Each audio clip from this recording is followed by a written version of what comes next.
All right, and we're live. Linda, floor is yours. Thank you.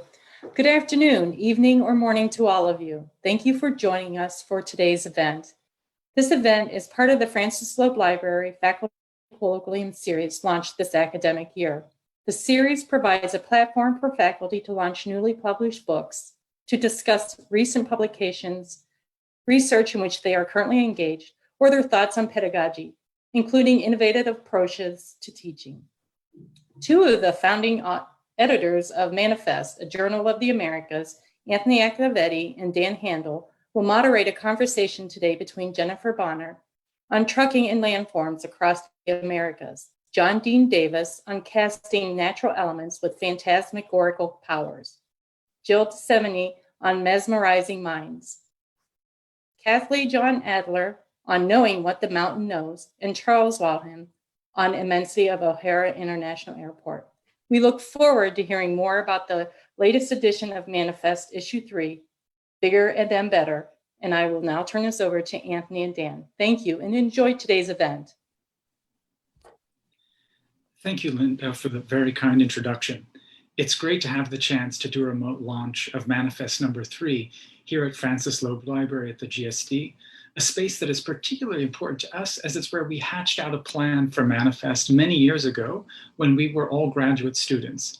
So it should come really as no surprise, I think, that we were very grateful to you and to Ann Whiteside, librarian and assistant dean for information services, for hosting this virtual event at the library. And thank you to Professor Charles Waldheim for helping organize the event, along with Christina Burkett from the Office for Urbanization, Paige Johnston of Communications for supporting the event, and a special thank you also to Associate Professor Jennifer Bonner for all of her help in making this possible today as well. We've held many events from Charlottesville, New Haven, Princeton, Buenos Aires, and even Milan. And we have upcoming events in Chicago, Lima, Mexico City, New York City, Halifax, and many others. But the theme for this afternoon is Immensity and American Material Out of Scale, which is what brings us all together today to explore. Before we begin the discussion, I'd like you to allow me to say a few words about Manifest. As Linda mentioned, it's an independent print publication, and it's dedicated to the art, architecture, and landscapes of the Americas. It was founded by myself, together with Justin Fowler and Dan Handel, with the original intention to initiate a critical and what we hope imaginative conversation about the Americas. Gradually, we came to realize that what we're doing with the journal is not a serial publication per se, but rather a number of edited thematic volumes that allow both literary experimentation and analytical investigation. And in that context, our deliberate use of the term Americas acquires further significance and in fact represents the trajectory of our project over the course of its existence, from thinking about the American city as we did back at the GSD as graduate students, to how we consider it today as a project focused on American space in the plural. Through such lens, the stuff of the continent transcends political borders, of course, and our project, in a way, expands our horizon from the plains of Patagonia to the Arctic Circle. But the term Americas also connotes the multiplicity that exists within a given territory, an uneasy layering of environments, peoples, and ideologies that cannot be summarized in an executive brief or the platitudes of political speech, but has to be excavated, reflected upon, and constantly reimagined. We have been fortunate to receive support for this project from the Graham Foundation, as well as anonymous donors and benefactors, as well as from a readership that extends today across the globe, from Thailand to Peru and from Canada to Indonesia.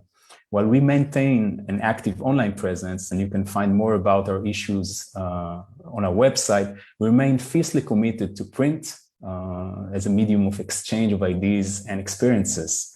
The current volume, Bigger Than Big, brings together 50 contributors, and perhaps fitting with our subject is our largest issue yet.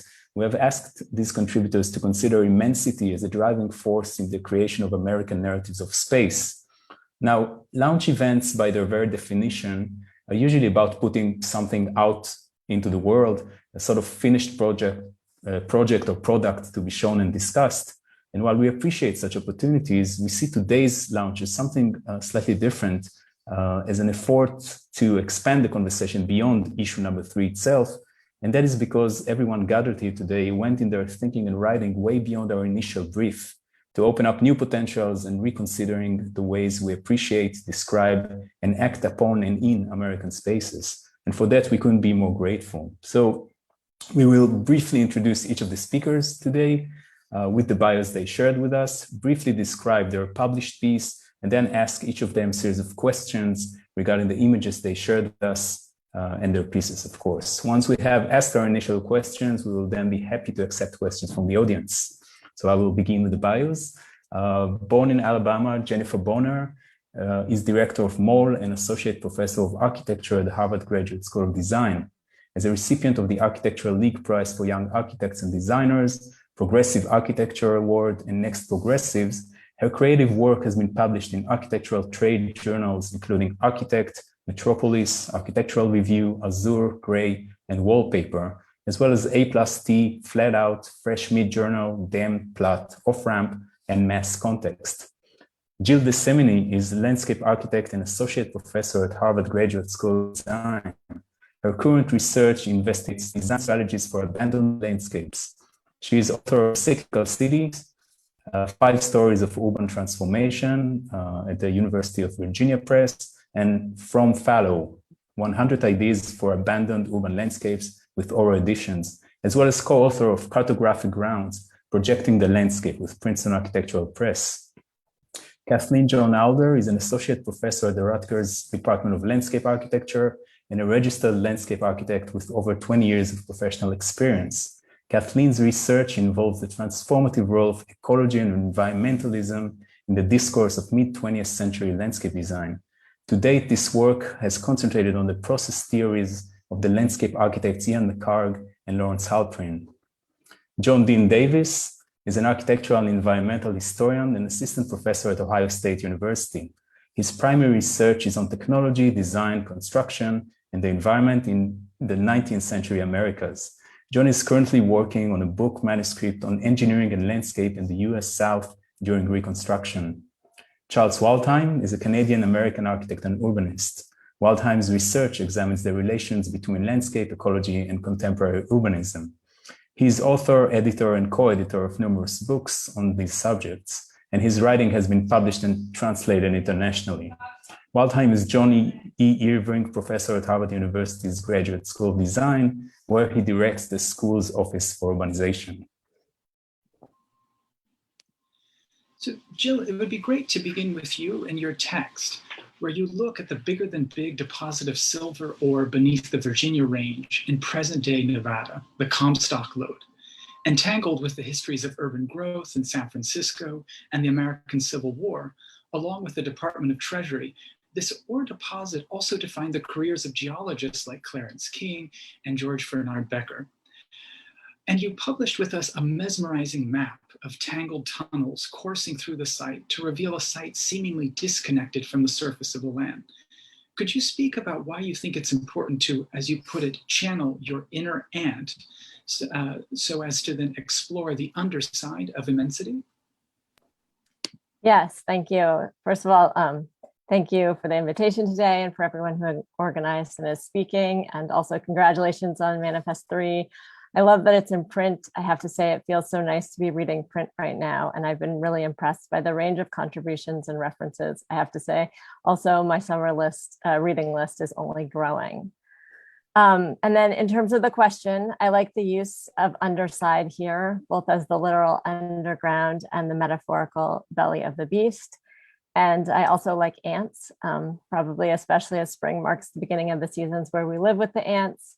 But these domestic ants are more after traces of food than my inner ant. This inner ant is enthralled by the depths to which we dive and construct to support our life above. Whether this be about leaking pipes directly below my local ants or the unimaginable tunnels of the Comstock Lode, once crawling with ant-like miners feverishly extracting the ore used to capitalize the city and conquest. So the scale of extraction is immense physically, and the scale of influence equally immense. It's a deep story, and I have to say also one I don't even really know, but happened upon again when thinking about the potential relationship between cartographic techniques and landscape representation, and how the simple method of cutting slices through intertwined tunnels every 100 feet could lead to such a mesmerizing drawing, and how the drawn representation of the space contained both the precision and the allure of the construction. Sort of, because compared to the intertwined stories of the Comstock lode itself, the tangle, I would say, is minor. To unpack that would be to draw another web of greater complexity, showing the interplay of agents and agencies driving the enterprise and reverberating effects of its extractions. So the briefest of brief synopsis, it was discovered and stolen from its indigenous guardians and became the largest global silver mining district of its time, fueling urbanization, capitalization, geologic science, litigation, and then it ended, a cycle of boom and bust with great lasting conquests. So it demonstrates a complicated relationship between capital and mineral, money and earth, once literally linked, as the silver ore mined here was minted into Morgan silver dollars in nearby Carson City.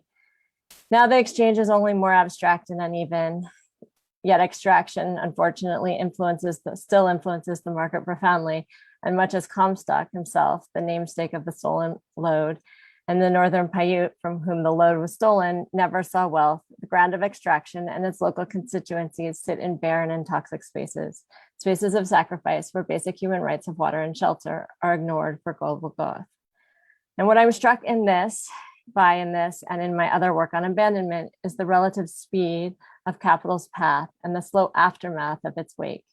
The intense mining at Comstock lode lasted only decades, but as you indicate in the questions, the activities advanced the science of mining, propelled the career of geologist Clarence King to be the first director of the U.S. Geological Service, or USGS, who pushed a pro-mining agenda, who saw absolutely no downsides, social or environmental, to free market mining. It launched Nevada into statehood in 1864 and a role in financing the Union efforts in the Civil War using the over $300 million in silver ore. And it initiated a new business model whereby large mining companies, fueled by investors, formed joint ventures. So big capital, or Comstock capitalism, emerges, and San Francisco goes from this frontier boomtown to a metropolis of bankers, speculators, and lawyers. So to come back to the question, the example shows the underside of development and through it, a complex entanglement of land and capital that must be understood in order to know where and how to engage with these tangible and intangible depths. Property has this underside physically, as the quality of the soil and water and types of infrastructure beneath dictate the superficial expression, construction, and occupation. And legally, the space can be divided vertically, sometimes with mineral rights and air rights conferred separately from land rights. And through the underside, these localized conditions are connected through flows of mineral and capital into national and global networks of finance, trade, resource, and distribution that drive occupation and injustice on this other scale, the one that I guess forced me in this to write about it, the one that's bigger than big.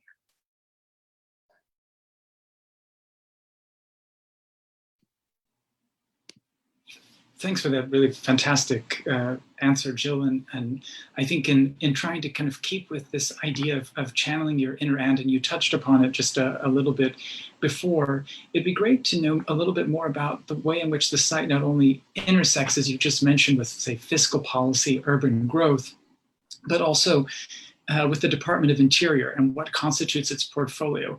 Could you speak just maybe briefly about how we might understand the ways in which those subterranean tangles today are enmeshed with those spaces and peoples on the surface?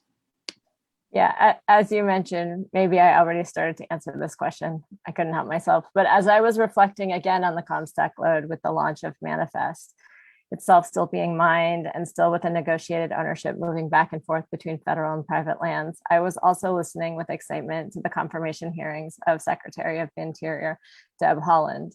And so, as you mentioned, the site intersects with the Department of Interior in numerous ways as the underlying geologic formation of the first director of the USGS, as a site of mining, as embedded in the territory of the Bureau of Land Management, as stolen through the conquest of the Northern Paiute through the Pyramid Lake Wars. And so as we move forward to think about other types of land practices in light of our climatic crises, space for renewable energy, sites for geoengineering, soil building, the negotiations with the urban wildland interface, aquifer recharge, further extraction, to name a small few. I think it's important to understand the deep, entangled, and violent histories, as well as imagine alternative futures and different agents and actors that can push both from within the system and outside of it. So it seems remarkable to have the leadership of a female identifying member of the Pueblo of Laguna from the Southwest, where the policies of the Department of Interior have so heavily shaped the land and its human and non-human occupations and uses. And so, of course, Clarence King and his predecessors' blindness to the downside of and the enamorment with immediate return, boldness, and the speed of capital investment have left us dependent on this extractive economy. Holland has forged a reputation for being excellent at dealing with resource extraction, pledging no drilling or fracking on federal lands, and for fighting for communities left with the slow, toxic aftermaths, in this case from the 15,000 abandoned uranium mines. I'm just going with bigger than big. She understands the subterranean tangles and their effects on justice on the surface. And so while I agree with the anti-nuclear activist and community organizer, Leona Morgan, when she says that it's impossible to expect one person to correct the centuries of racism and policy that have really devastated Indigenous people since the beginning of the Department of Interior, including genocide and relocation, it does seem like a watershed altering moment for the management of federal lands to have Holland as lead. And so perhaps it's the designer in me, but I can't help but feel optimism with this turn of events. And perhaps, thanks, Jill, for this answer. Perhaps taking it now to description, to the world of description, I'd like to turn to Kate. Now, Kate, in your piece, Knowing What the Mountain Knows, you guide us through the ways in which a group of writers try to braid tacit knowledge with more explicit forms of knowledge of the world around them. So I wanted to ask, throughout your piece, whether discussing the writing of Annie Dillard and Henry David Thoreau, or Aldo Leopold and Lauren Isley, there is an interest among all of these writers in trying to piece together the small to understand the big, or even the bigger than big, as we call it here, and oftentimes their place within it. Could you speak of how one or two of these authors describe immensity, particularly in their or through their lived experience, to engage in a kind of geological aesthetics? Yeah, yes. Well, thank you. And thank you for inviting me to be part of this panel. I'm quite honored. To think about this and the elementary experiences of immensity recounted by the authors that you mentioned, I want to first think about viewpoint, distance, and stance. And one of the things that struck me when I went back through and read this piece again in light of your question is that Thoreau's on his hands and knees looking through a hole in the ice. Leopold is bent down looking into the eyes of a mother wolf as she lays dying. Isley lies down in a river, and Dillard is on the edge of a stream looking down at a muskrat. And so through this closeness and lack of separation from the objects that they're looking at, they uncover what Thoreau called an instinctual sympathy with another type of intelligence. And this causes each of them to move outside themselves or their daily concerns and what they're worried about, return to their senses, and come face to face with their innate wildness. And once this happens, then they move from these very small, intimate experiences to the scale of thunder, lightning, wind, rivers, mountains, forest, inland seas, and continents. But it takes this intimate experience for them to move to the immense. Another way to think about this, again, thinking about Thoreau at Walden and his idea of immensity and myth of wildness, is to picture a drop of rain falling on Walden Pond. And it's not the size of the drop that's important, but how it ripples and reverberates over time. That is key here.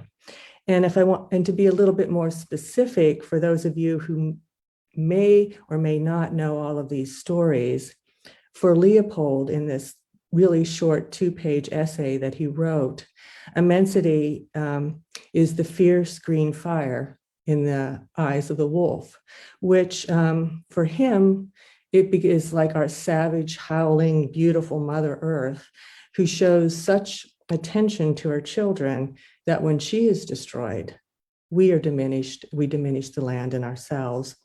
Or for Isley, it's the immensity of a 1-inch deep, mile-wide Platte River where he lay afloat in the sand and mud of what he called the generative mother element. And after his initial fear abates, he instinctively reaches out from this watery womb and feels the long reach of geologic time with hands or claws that are like a crayfish. But he also knew, and this was really important for Isley, who was a cultural anthropologist, that the immensity of deep geologic time wasn't just out there, it was also part of him. It was in his body, atavistically encased in the form of his skeletal structure. So again, there's no separation there between the elemental and the immense. And then Dillard, to finish this question up, equates the immense with a generative presence directly to the mountains themselves, which are warm and enfolding like a mother's breast, cradling the mystery of creation of nothing, of something from nothing, of matter itself, of anything, and the given. Thanks for that thoughtful answer. I think the notion of ripples over time is a pretty accurate description of some of the themes that you raise in your piece. Actually, how voices through texts basically echo each other and touch one another, but also touch the readers. I, for instance, reading that this and that number of years after these things were written, and the narrative is just unfolding over time, which leads me to my next question. So you begin your piece with this quote from Annie Dillard: "Thoreau loved Homer. Love for the blind bard runs wide and deep for sure." And in rereading Thoreau's journals over the past few years, there's such a strong sense of ekphrasis in Thoreau's writing that is indebted to Homer.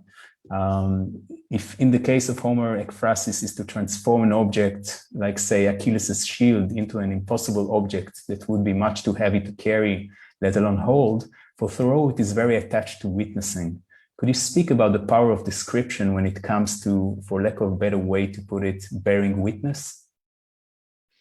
Yes, again, a very interesting question, and one that actually made me dig deep to answer it. And I hope I answer it in an appropriate way.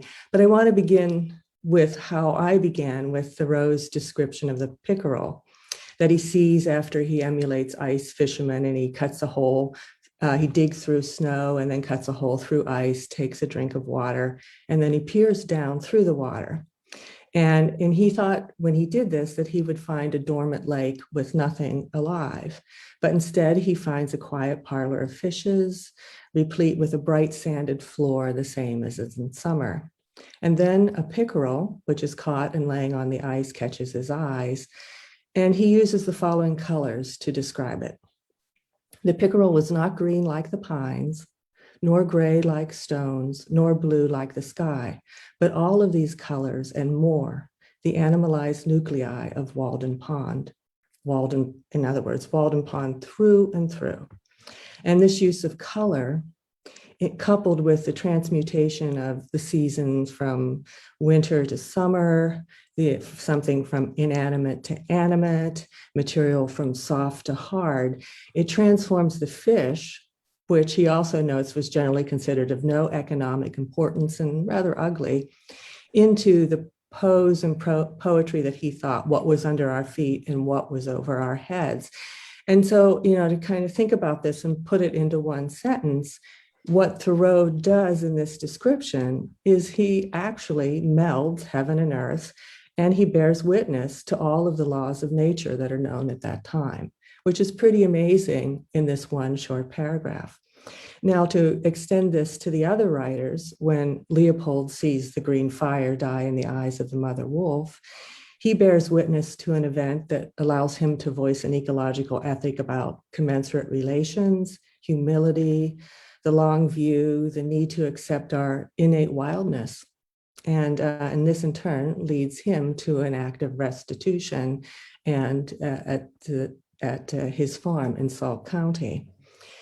Isley, really mimicking Thoreau, returns to the Platte River in a fish. And in this instance, it's a catfish he finds frozen in the ice in the winter. He cuts this ice out, thinking it's dead. He puts it in a bucket, he takes it home, and he's going to dissect it. But the next morning, after the ice thaws, he discovers this fish is alive. And so he changes his mind and he says, oh, well, I'll keep it and I'll release it into the river in the spring. But the fish has other ideas. So deep in the middle of the night, instinctively, and Isley says, perhaps fearing confinement or that it needs to move to a larger puddle of water, it leaps from the bucket and Isley finds it dead the next morning. And once again, he faces fear. This time he's not floating in the Platte River, but this fear is more pervasive and consuming, and he can't overcome it. And it's the time when the waters are still and nothing screams or howls. And again, he takes witness of that. And Dillard, in contrast, she basically bears witness to the mindless fecundity of nature and the creative orgy of couplings that produce things so appalling and so beautiful that you can't help staring at them. And one is, the poor frog that is a predatory water beetle poisons and then sucks dry and takes the life out of it. But then she, again, mirrors that. And here again, day and night is really important. It transforms a tree at sunset into a shower of light. But what I find wonderful about Dillard is her real epiphany comes when she's actually standing on the bank of this river and she's smoking a cigarette. I didn't put that in the essay. And a muskrat with vestigial eyes and dim eyesight crawls up on a bank next to her. And with supreme indifference starts munching on this sweetgrass and clover. And that's when Dillard realizes she becomes like Thoreau. She steps out of herself and senses that she is just a mere bystander, living on the margins of what is this amazing dinner feast. And so again, all of this type of bearing witnesses has to do with personal experiences, but with larger ecological processes. And again, how they ripple and they change over time in relationship to customs, science, personality, and experience. Mm-hmm. Well, in trying to transition then from that kind of bearing of witnessing and description, I think it presents some nice things to bring into discussing Jennifer Bonner's exquisite piece titled Big 1017 from the Granny Lane, where, Jennifer, you look at parallels between trucker slang and architectural discourse.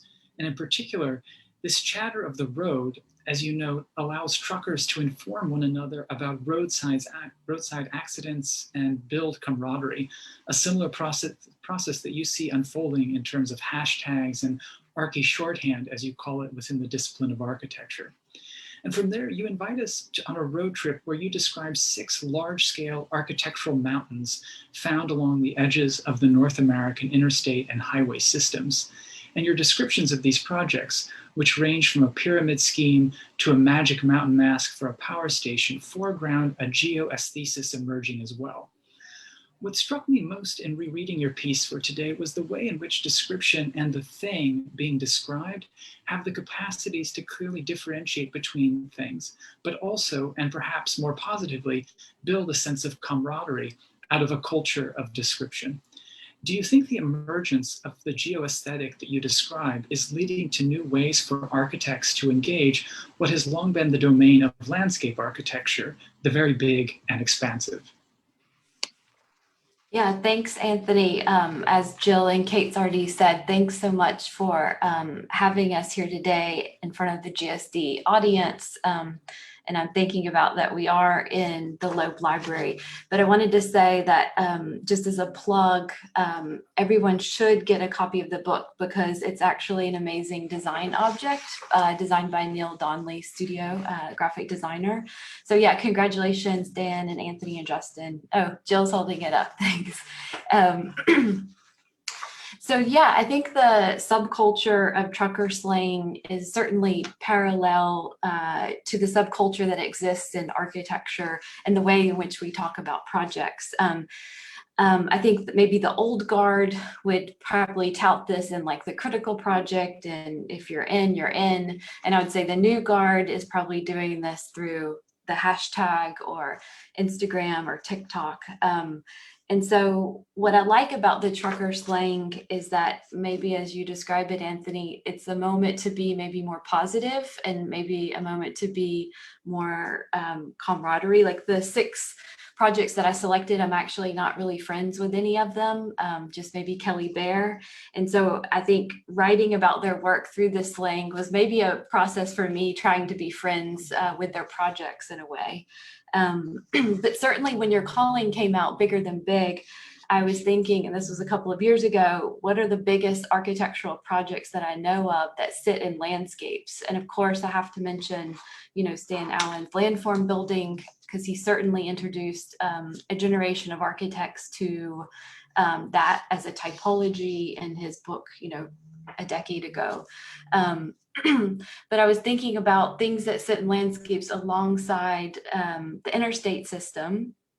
And I just wanted to mention 2 of those projects that I write about in the essay, and I think are the most clear to answer your question about this, geoaesthetic inside of the domain of landscape architecture.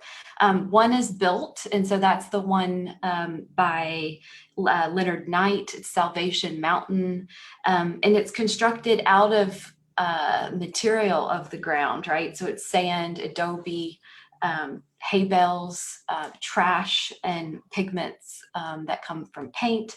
And so the construction material there is kind of spilling out of the mountain form onto the surrounding landscape form. So there's a visual blurring of all those materials. The second one that I think is pretty clear is actually an unbuilt proposal by the Spanish duo Immensity. So this is a project from almost 20 years ago, which has been a long time in architectural measurement of time. It's called the Magic Mountain, and it's masking, as you said, the Ames Power Station in Ames, Iowa, with a kind of rose and honeysuckle wrapper. And so this kind of vegetal crust, as they call it, is wrapping an infrastructural project. So yeah, I would say those are 2 that I think are pretty clear and how to connect the landscape and architecture and through this topic of bigness. And I think kind of building on the ways in which maybe disciplines come together or where they meet or overlap, I couldn't help but think about the ways in which, say, anthropologists and even historians of science have increasingly looked to the development of pigeons or creolized spaces as trading zones, and where some of the most exciting things are taking shape in any field. This is certainly the case with, say, Peter Gallison's work in physics. So I was wondering, along with the geoaesthetic, do you see any new trading zones taking shape between architecture and other fields? Yeah, so when you sent me this question, I was like, I wish I knew about this work of anthropologists before now, because I definitely see the connection between the pigeons to, say, the trucker slang and the architecture slang that you're kind of suggesting. We certainly can have exchanges between multiple disciplines in a kind of blended way, and that work in anthropology shows us how successful it can be. We can cut out the jargon of the old guard that I kind of was mentioning before, and can we invent a new one? Can we let go of the formality of how we talk in advanced architecture? And I also wanted to mention in another journal recently, Michael Hayes has written a piece in the Harvard Design magazine where he tries to describe this term making do. And so my question would be, like, can we make do? And I think the pigeons, the trucker slang, and Hayes is making do kind of gets exciting for an emergence around maybe the roadside geoaesthetic that I'm describing this very fictional essay, right? Like it's not real. I didn't ride in a truck, but I did earnestly try to learn the slang. Okay, we will now, I think there are some shared themes that we'd like to explore between your piece and John's, which is next. So John, in your review of two books that you shared with us in the journal, Gold Fame Citrus by Claire Vaye Watkins and Station 11 by Emily St. John Handel, you touch upon the capacity of writers to cast natural elements with phantasmagorical roles, such as with the Dune, which becomes a mythical destroyer of worlds, and the protagonist of environmental doom. So I wanted to ask, building on these descriptions, you state that the menacing landforms in these novels take their vengeance in their indifference. Could you speak about the horror as well as the irresistible power that this indifference produces as it relates to the bigger than big? And perhaps, Jennifer, you could also jump in and comment on this question as well. Sure. So I have to preface this, so I read these books, and in the Watkins book, there's a dune that is like the size of the state of Nevada that is threatening to eat California. Like this is the antagonist of this book. So the kind of human lives that play out against this backdrop. There's there's definitely a metaphor for climate change there, but there's a whole different set of relationships that kind of emerge between people's lives and their ambitions and the kind of menace of this too. I also have to say that I wrote this piece during the Obama administration, and I think all of our ideas about like looming menace have been stretched a little bit recently. So keep that in mind also. So I was drawn to the idea of indifference because it's the same kind of indifference that I've been drawn to in the films of Werner Herzog, right, where there's this ruthlessly unsentimental view of the natural in the films, and he points to a lot of human folly for being kind of overly sentimental, or maybe being sentimental in kind of the wrong way, which is what I'm kind of want to talk about. So the indifference and the plot crisis of each of the novels, I find compelling in a way that we've been thinking about the built environment in the way that I've been thinking about the built environment in my work as a historian. So I've been recently working on the relationship between mundane landforms like ditches and levees and civil and human rights in the 19th century American South. And it's led me to do a lot of reading in the history of emotions, actually, which is strange because we don't really think about emotions in ditches or emotions in levee. But the forms of emotions have changed at different crisis points in history. The way people react to their environments defy long-term categorization. So I recently read Barbara Rosenwein's new history of anger, the emotion anger, where she has this stunning chapter about the life of anger in Siberian work camps. And it's striking how in these just horrible conditions, the gulag, these concentration camps, that anger isn't directed against the state or the ideology that produces the misery of the conditions in the camps. Instead, there's just a lot of torpor. There's a lot of just kind of bare existence. And when passions do emerge, they're manifested against the other prisoners. Not even the guards become kind of the objects of anger. So to me, that's horror. That's horror. That's horror beyond, a kind of Godzilla, this kind of torpor and the environmental conditions being so large and completely immutable as to extinguish any kind of idea of agency, but also to extinguish the kind of basic reflex that you're under injustice. That's true horror to me. So the two landscapes, the city-eating dune and the global pandemic, which is what also when I was reading Emily St. John Mandel's book, had no idea that I would too be participating in a global pandemic a few years later, that they are able to produce that kind of torpor is the thing, the bigness that makes them horrifying. Jennifer, would you like to comment on the power of indifference? I don't know if I have a good answer for this, so I might just skip it for the audience questions. But I mean, the only thing I was thinking about with John talking just now is more of like a story. So I wrote the essay what is it, 3 years ago, and sent it to you guys, and then actually rented a Penske truck and had to drive an exhibition from Boston over to Kent State, Ohio by myself. And it was the biggest Penske truck that you could rent.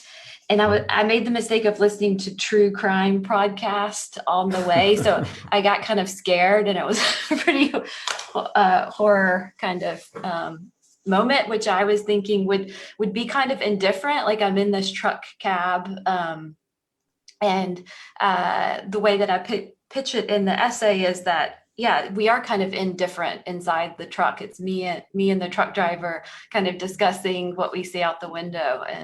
But yeah, that's the only thing I could say. Okay, but perhaps we'd like to probe some more with Joan. So following up on this indifference theme, so you conclude in your text that the characters in both novels are freed, quote, freed from the weight of feeling responsible for global warming and the cataclysm that it bred. In short, this shift from being responsible for something to responding to something suggests less a world of geoengineering and more one of adapting and managing. Do you see a similar shift occurring or potentially occurring in the design fields? So this brings me back to that question about this, brings me back to the question of agency and the kind of idea of agency and the form of agency that humans have, and that also designers have, or that designers claim. So that outside indifference that kind of extinguishes any and all agency, and even the motive power of like, hey, this is horrible, we should do something about it, is, you know, what the philosopher Martha Nussbaum says is the heart of all political activity, is the idea of perceiving something and then acting on it, essentially, is the heart of politics that are emotionally driven in a lot of ways. So yeah, to me, geoengineering from the perspective of a historian engineering is at best a fantasy and at worst a kind of naive distraction. So the question to me, at least in how it relates to the design fields, becomes one of how to relinquish an idea of agency that's a technical problem, and instead one of an imaginative politics that will probably be at a much smaller scale than we're used to thinking about. So this is, again, what I liked about both of the novels, that they're both post-apocalyptic, but neither are kind of violent Walking Dead survivor fantasies. They're far from it, actually. Both are focused on a kind of community politics that is low-tech and slow-moving in its kind of environmental composition. Watkins, who has a new novel that's coming out, actually just got announced. I think it's going to be out soon. And in this new novel, I think is, you know, furthers the kind of themes that she was writing about in Goldheim Citrus, is famous for her kind of affinity for desert freaks and nomads. And she's the daughter of one of the Manson family lieutenants. So like desert freak bona fides, like, you know, pretty unassailable at that point. So she's interested in the negotiations that take place in these communities that are under heavy environmental stress. But she's not interested in the kind of bare existence. She's also interested in the space for art, expression, romance, childhood, good old-fashioned hallucinations and having trips, you know, and et cetera. So, you know, anything but the kind of torpor that induced by kind of confronting your fate that Rosenwein saw in the concentration camps. Mm-hmm. So there's an idea of positive adaptation that isn't entirely resigned to kind of mourning the loss of our standard of living. It instead raises the kind of questions of adaptive living that you know, big managerial engineering services firms would have no way of answering, or not prepared to answer at all. Right. But other design fields might. Well, I think in shifting from, say, the kind of cultures that build up around indifference, that sets up very nicely to speak about, Charles, your work in terms of a very large cultural blind spot, as you describe it in your very succinct and yet immense biography of Chicago's O'Hare International Airport, where you really quickly decenter what so many people visualize as the airport, that kind of sprawling set of terminals and chronically delayed flights, to instead center what is indeed the most immense and perhaps bigger than big aspect of the airport that so many travelers' posteriors bump up against but rarely pay attention to, the airstrip. By looking at the different scales and materiality of the 6 runways at Chicago O'Hare's International Airport, you do more than simply narrate and situate the airport within the infrastructural sublime that many, as you note, have documented. And instead, what we really like is that you look at how these strips have operated within this kind of cultural blind spot as they are traversed by millions of people and are highly technical spaces that are anything but empty. Could you speak perhaps about why this immense surface rewards scrutiny? Thanks very much, Anthony. Happy to, and Dan. And congratulations on issue number 3. And thanks for reaching out a couple of years ago and inviting me to think about what I might be able to contribute to this notion of the very, very large. I'm interested in airports, generally, O'Hare in particular, for a couple of reasons. One, it's my sense that more so than any other modern jet age facility, O'Hare anticipated the definitive typology of the jet age airport. And it stands in contrast with other more architecturally significant airports, New York, Idlewild, or Dulles in Washington come to mind. And it's precisely arising in this condition because of the relative weak position of the architects at O'Hare relative to the airlines and to the city. So architects with better cultural capital or higher profiles, imagine, Saarinen to fill in that blank, for example, they tended to produce, extraordinary sculptural objects that tended to be pathological dead ends in the Rossian sense of, the kind of limit case of a certain typological development. And because the architects at O'Hare had this incredibly weak position relative to the city's mayor and to the airlines that were funding the project, they were in a way forced into adopting things that became immediately the definitive typology of that era of airport. Airports in the modern era, and I think still today, they tend to be planned for sites as far away from the cities they serve as possible. And yet because of their centrality in the economy and in the infrastructure of those cities, they tend to then become the center of those metro areas, certainly in the American airport, and that's certainly true in Chicago. And these airfields occupy what I've described as a kind of cultural blind spot exactly at the center of the metropolitan area of millions of people, central to their lives and their economies and their environmental health, among other things. And yet, I think in our fields, we often lack the ability to describe those spaces. Quite a lot of work has been done in our fields to unpack and understand the single purpose engineering of the interstate highway system, for example, or in a range of other single engineered infrastructures. But in fact, the airport really confounds our observation. It also confounds easy disciplinary sorting. If you try to describe a place like O'Hare as a work of architecture, it becomes very difficult very, very quickly. It's not really clearly a project of urban design or planning. And that's why this formulation of airport landscape lends itself, I think, as your issue 3 suggests, but also as our panelists have described, landscape has this capacity of working from the intimate to the immense. And so thinking about the airfield as a form of landscape has been productive in my own thinking. In that sense, it's interesting to me that it's a place that we don't really have a lot of access to, but at the same moment appears to us as empty.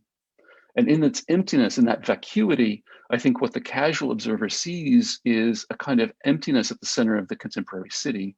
And the hollowness and emptiness of the airport experience, we could attend to that and to the highways that surround it. And at the same moment, of course, the airfield at O'Hare and elsewhere is absolutely full. It is completely optimized in terms of throughput of passengers in planing and deplaning and takeoffs and landings, but it's also engineered as an airfield to accommodate margin for error. It anticipates the disaster, and in that sense, it is completely full. And its fullness in that sense is supported by the evacuation of virtually all ecological function. And so from an ecological point of view, the airfield is interesting to me. It's described by ecologists as operating at a kind of degree 0, perennially removing any natural life and virtually all other forms of life as well. Well, and thinking then about kind of the intimate and the immense, and that kind of operating at a 0 ecologically, It'd be great to hear you talk a little bit more about then these cultural contradictions inscribed onto the surface of that 2-mile-long 10R28L airstrip, where you note its verisimilitude to, say, paintings by Agnes Martin, and how it exhibits the kind of qualities associated with the finest surfaces of modern architecture. Given that you show us with your 2 photographs in the journal just how difficult it is to document the surface of this $500 million project that largely goes unnoticed by those flying in and out of the airport, could you perhaps, to borrow a phrase from Jill, channel your inner ant and describe the immensity of this stunningly reticulated surface? Certainly, Anthony, I take every opportunity to get small. I like the idea of, you know, again, the sublime, you know, the awe and the terror of the, you know, the intimate human experience and the relative fragility of, you know, the human, you know, sensoria in relationship to not just the runway, not just the airfield, but, you know, at certain, you know, moments in the afternoon, especially in late summer at O'Hare, you can see, you know, flights on approach stacked up out over Lake Michigan that are, you know, 20 miles deep, you know, about 2 miles apart. And there's something about that line. You can also see that trajectory evidenced in kind of exposed photography of a certain type, where you can see the light trails, right, the kind of, or the contrails in certain atmospheric conditions. I'm interested in the notion that this new runway was built in 2015, just before I had a chance to visit it. 10R28L, on the one hand, was one of the newest works of public infrastructure. It's kind of public works project, an enormous one in the city of Chicago just 5 years ago, $500 million spread across 1 million square feet, so about $500 per square foot. It is an extraordinary surface. I had the opportunity to do a 5K road race that was hosted at O'Hare on the opening event of this new runway. And the 5K road race existed precisely at beginning at one end of the runway and running to the end, turning around and then returning. Like, that was the entire experience. And so I came away radicalized by the quality of this surface. So it is a million square feet of the best finished concrete I have seen in the past 2 decades. It's scored approximately 1 inch apart with these beautiful score marks. About every 10 meters, there's a joint, a kind of form of a pore joint. And then about every 100 yards, there's an expansion joint. And it is, to treat it as a work of, you know, architectural attention, I love the contradiction of that, the idea that we would go to O'Hare and we wouldn't look at all the extraordinary buildings that were built over the past, you know, 5 decades, but in fact, the surface of this subterranean infrastructure we would examine in a kind of serious way. Of course, to examine that, it does reveal, you know, the status of concrete in architecture, right? It's a cliche of many decades to say that you can't get good concrete in the United States. That's certainly what many of my Chicago architects friends would tell me. And at the same time, if you look at this surface, it holds up against any work I've seen anywhere in the world. At the same moment, of course, it's $500 million invested a few years ago in a city that has lead in the water, chronic gun violence, incredible environmental toxicity and environmental injustice, not to mention just economic inequity across the board. And these are, of course, a particular form of dollars. These are a form of public-private dollars that come from the revenues of the airport, which exists in this penumbra between essentially a public utility operated by the city itself, but at the same moment, an enormous economic engine. And so that surface to me reveals, in a way, the contradictions of architecture in the public realm. And it's also just the quality of the surface and its inaccessibility to most of us that I'm most drawn to. Thanks very much for the recounting of this experience. I think, in a way, it kind of parallels with some of the experiences you would expect to hear when somebody is out in what we would call the sort of natural surrounding, which to me is an interesting point to perhaps conclude this part and go to some of the questions that we were just now getting. So I'll begin, and I think Anthony has 1 or 2 later. So this one is from Aaron, and it's directed to Jennifer, Joan, Jill, and the editors. So Aaron asks, I was wondering if you could say, how would you identify the Americanness of such things as the dune in John's case, or the mountain in Jennifer's case, or the mine, the underground mine in Jill's case, Apart from these phenomena being in what we may call American territory, do they constitute, in your mind, an argument about a distinctly American landscape?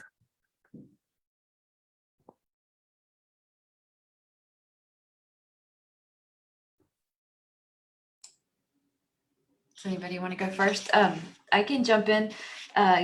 Aaron, good question. Maybe they don't. Maybe this isn't the American landscape. I think only the thing I was focusing on was the North American interstate system as a way to travel through these states and territories and cities.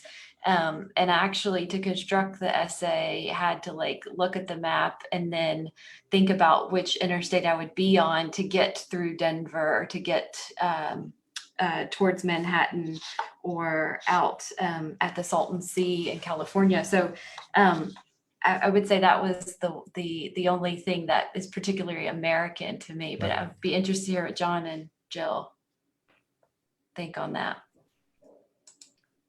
I mean, it's a great question. I think the GSD is obviously a very global place, and I feel often like the least global member of it. So I feel like my formation is very US oriented, and I feel like my research has tended to be that way. And I often argue that even when I look other places, the kind of politics and geographies and geologies of it are so the entanglements are different. So on the one hand, I feel like there are probably global things. On the other hand, I think it's, it's a particular moment in history, time, and geology that I think is, maybe it's not American or the US, but it is like rooted in that context. And I'm always wary of decontextualizing things.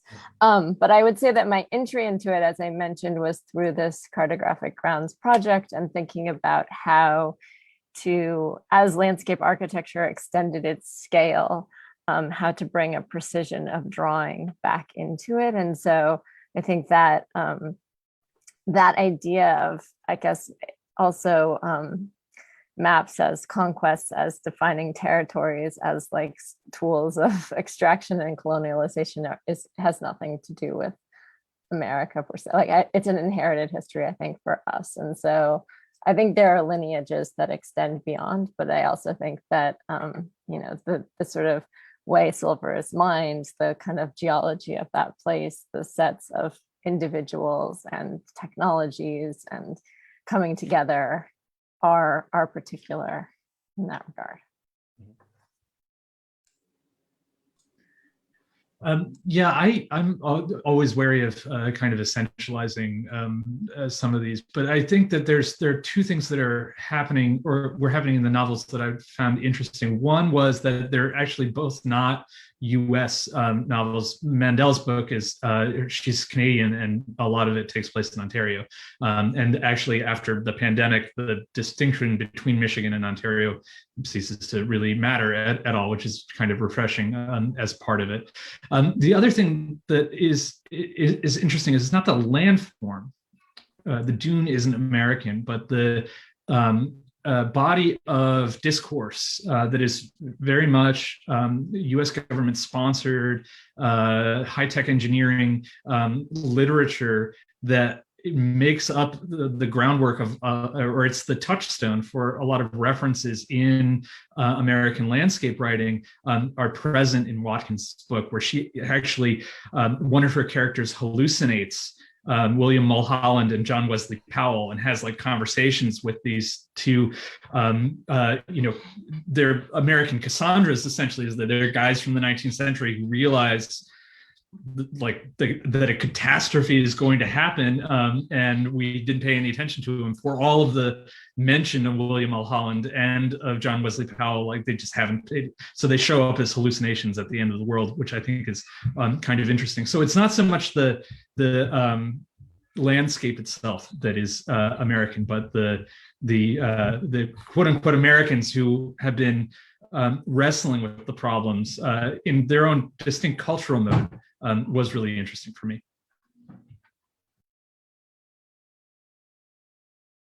Anthony, would you like to comment on that as well?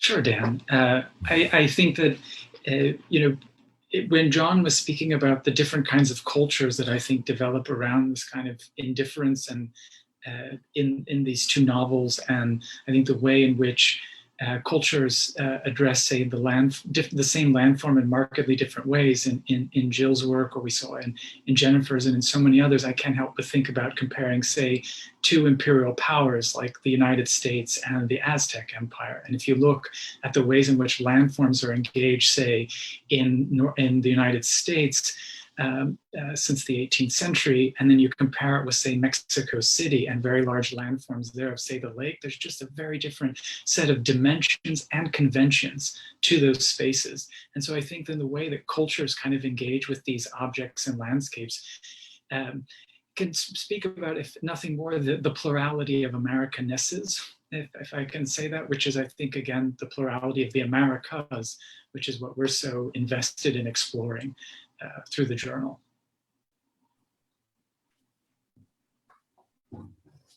Okay, I hope that begins to answer this very complex question. Well, and we have another question, slightly different, I would say, in terms of scale and in terms of ideas about Americas, and it was sent to us by the name is Janet. And Janet says, this question is for Kate and Charles. So thinking about looking down in your essay, Kate, how would you imagine Thoreau or Dillard might look down at the surface of O'Hare Airport? And I think also the idea being, how might, Charles, how might you also interpret them looking down at O'Hare Airport surface as well?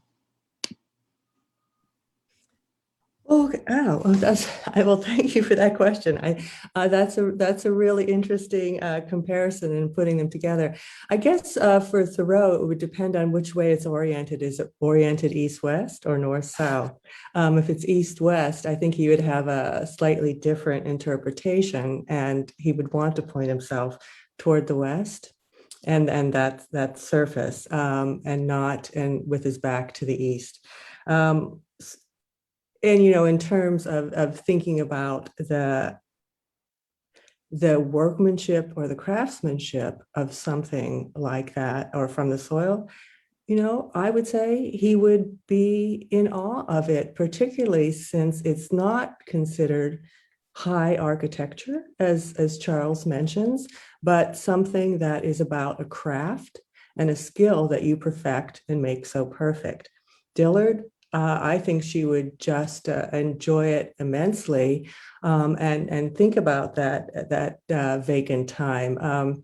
She's so much different, not in what she looks at, but how she interprets her this mythic heroism as the sole female here, or putting herself in a lineage of the mythic heroes. I don't know how she would consider this as like a mythic part of the constructed landscape, or if she would look at it as more of an orgy of consumption, and how she would have to interpret or to deal with it.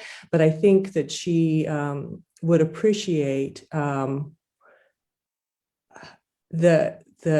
contradictions inherent to what Charles was talking about, that it's the void but the center, that it's the margin but the really important cog or wheel. And with that, I'm just going to open it up to Charles to respond back to that. Okay, please continue. I'm mesmerized. I think you've done a fantastic job. And thanks, Jenna, for the question. You're thinking a little bit about Thoreau and Walden and this notion of the depiction of looking down. I think I think most of us here on the panel agree that we share an interest in close reading and attentiveness, particularly to the ground. And the airfield is traversed by ditches, and it does have remnants of ecological function, and it's a kind of battlefield in that sense, with full-time wildlife biologists removing and capturing. And in that sense, I'm thinking also about the status of Walden Pond and its relative suburbanity. The thing that the kind of the journalistic depictions miss often is that it's completely imbricated in suburbanization and proximate to the city. And I think that does recall a little bit O'Hare's kind of emptiness in the center. The runway is in fact an east-west construction, and in so doing, it's reversing one of the original sins of O'Hare, which is it began with a radial pattern of crossing runways, which ultimately, were replaced by the kinds of more conventional east-west arrays you see at Atlanta Hartsfield or Denver International.